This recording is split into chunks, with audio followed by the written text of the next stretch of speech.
Hello friends, good morning, নমস্কার সবাইকে। ইলাজ ব্লগে স্বাগতম। কেমন আছেন সবাই? আশা করি ভগবানের কৃপায় ভালোই আছেন। আমিও তো অনেক ভালো আছি। ইলাজ ব্লগে আরেকটি নতুন ব্লগ ভিডিও নিয়ে চলে আসলাম আপনাদের জন্য।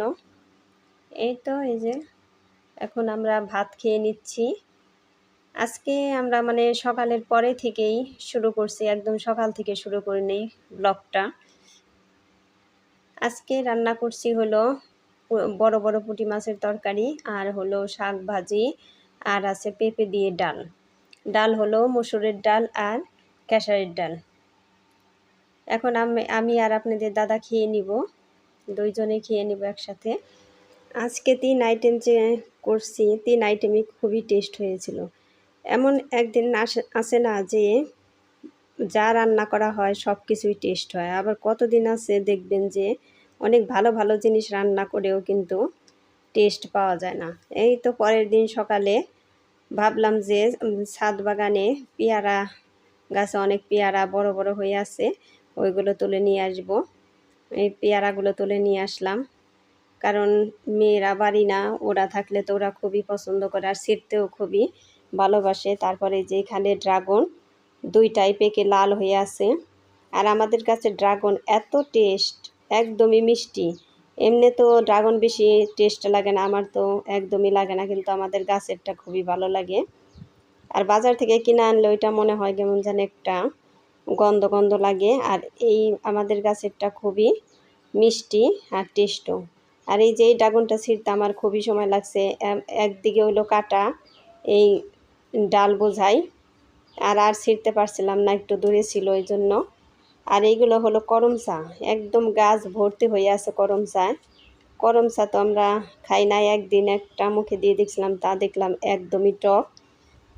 কিছুদিন আগে শাশুড়ি মারছিলেন, ওনার কাছে দিয়ে দিয়েছি অনেকগুলা ছেলে মেয়েদের জন্য। ছোট ছোট ছেলেমেয়েরা তো আবার এই টক টক এগুলো পছন্দ করে। আর এত কষ, একদমই ওই দেখেন কাঁঠালের আঠার মতো আঠা। ওই করমচা ছিললেই এমন কষ বের হয়, আমার হাত তো একদম ভরে গেছিল কষে। তারপরে এই যে লেবু বড়ই আছে, কিন্তু ছিঁড়তে পারলাম না, একটাই ছিঁড়লাম। ওই দেখেন, আসলে ছাদ বাগানে গাছ টাছ থাকলে পারে ছিঁড়তেও খুব ভালো লাগে, আর নিজেদের গাছের জিনিস খেতেও খুবই ভালো লাগে, তাই না?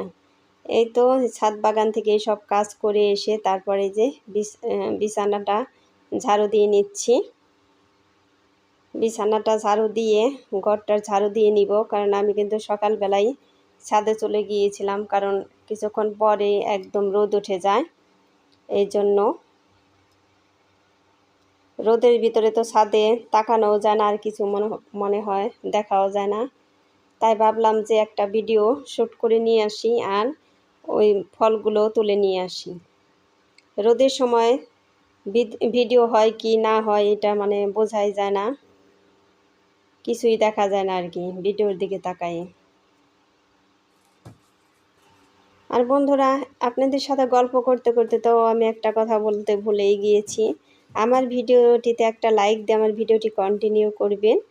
আর আপনাদের একটা লাইক আমার ভিডিওটিকে এগিয়ে যেতে সাহায্য করবে। আর ভিডিওটি স্কিপ না করে পুরোটাই দেখবেন। আশা করি ভগবানের কৃপায় অনেক ভালোই লাগবে। এই তো এখন ঘরটার ঝাড়ু দিয়ে নিচ্ছি, তারপরে যে টেবিলটাও আমি একটু মুছে নিচ্ছি, কারণ খাওয়া দাওয়া কালকে রাত্রেও মুছে রাখছি, আর তারপরে আবার সকালেও একবার করে মুছে নেই, কারণ এর উপর দিয়ে টিকটিকি আরশোলা সব কিছুতেই তো হাঁটাহাঁটি করে। এই জন্য একবার মুছে নিলে টেবিলটাও একদম পরিষ্কার থাকে, কোনো ময়লা টয়লা থাকলেও সেটা চলে যায়। তারপরে চেয়ারগুলো একবার একটু মুছে নিব। চেয়ারগুলো সাথে সাথে একবার একটু মুছে নিলে কিন্তু ময়লা আর পড়ে না, এই জন্য এগুলো সাথে সাথে মুছেই নিচ্ছি।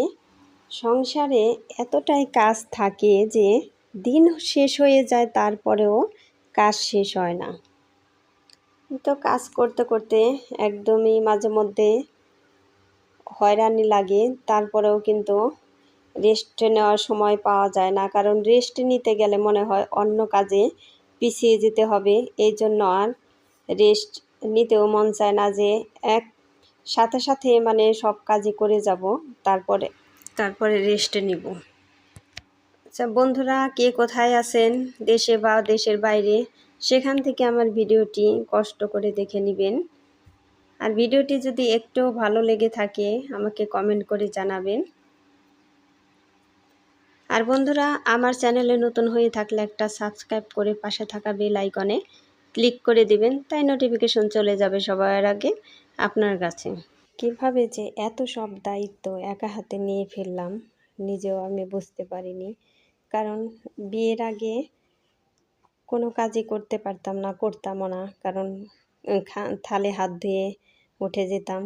মা ঠাকুমা ছিল আছে, তারাই সব কিছু করে নিত, আমাকে দিয়ে কিছুই করাতো না। তখন আমি ভাবতাম যে এইভাবেই মনে হয় সারা জীবনই কেটে যাবে।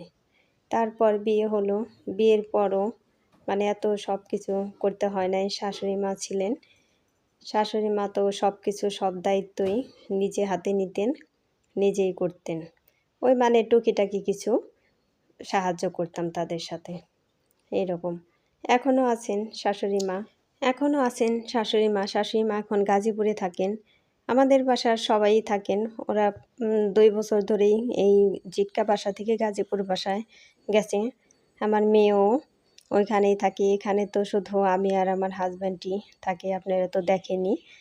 আর বলিও সব সময় যে আমি আর আমার হাজব্যান্ডই এখানে থাকি।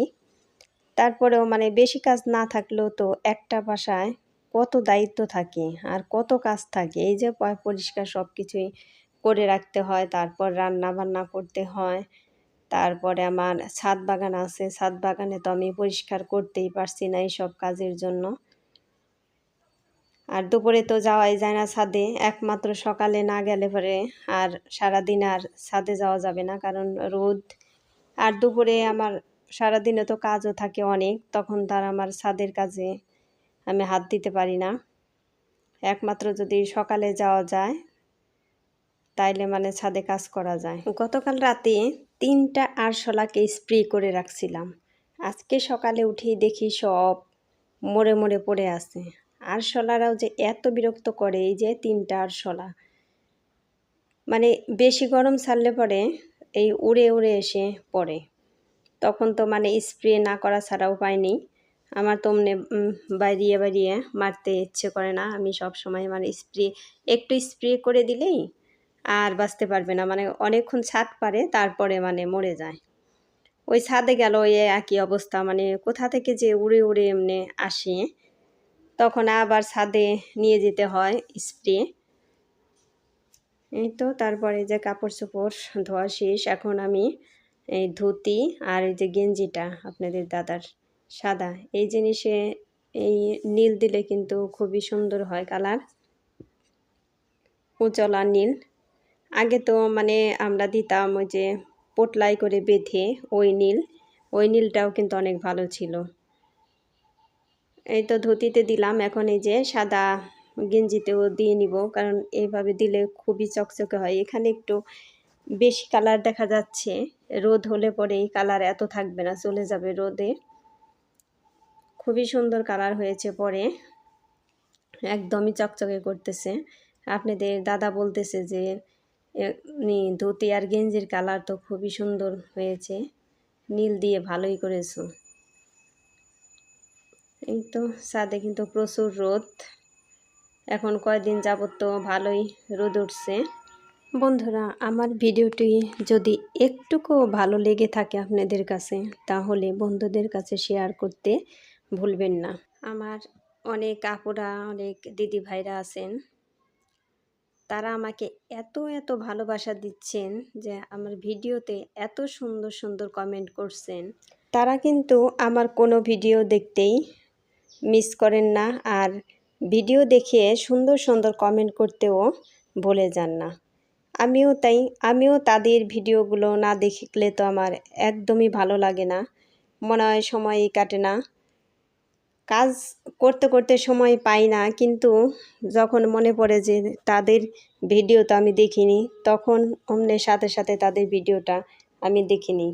যতই আমার কষ্ট হোক আমি চালিয়ে নিয়ে অন্য কাজ করতে করতেই পুরো ভিডিওটা দেখে নিই এবং কমেন্ট করেও দিই আর লাইক তো করি। কাজেই বন্ধুরা, সবাই সবাইকে সাপোর্ট না করলে কেউ কিন্তু এগোতে পারবো না আমরা। আমিও আপনাদের করব, আপনারাও আমাকে করবেন, এইটাই তো নিয়ম। কারণ এই সোশ্যাল মিডিয়ায় এসে কেউ কিন্তু একা বড় হতে পারে না, সবাই সবার সাপোর্ট লাগবে, তবেই বড় হতে পারবে। এই তো এই যে কাপড় চোপড় সরিয়ে এসে এখন এক গ্লাস শরবত খেয়ে নিব, না খেলে আর ভালো লাগতেছে না, এত গরম লাগছে। আপনারা তো বুঝতেই পারছেন যে কতটা গরম আমার এখন লাগতে পারে। এই শরবতটা খেয়ে তারপরে একটু রেস্ট নিয়ে তারপর রান্না করতে যাব, কারণ সাথে সাথেই রান্না করতে যাব না। আর সবাই ভালো থাকবেন, সুস্থ থাকবেন, এই কামনা করে আমার ভিডিওটি এখন শেষ করব। আর পরবর্তী ভিডিও দেখার জন্য অনুরোধ রইল, সবাই আমার ভিডিওটা দেখবেন কষ্ট হলেও। টাটা।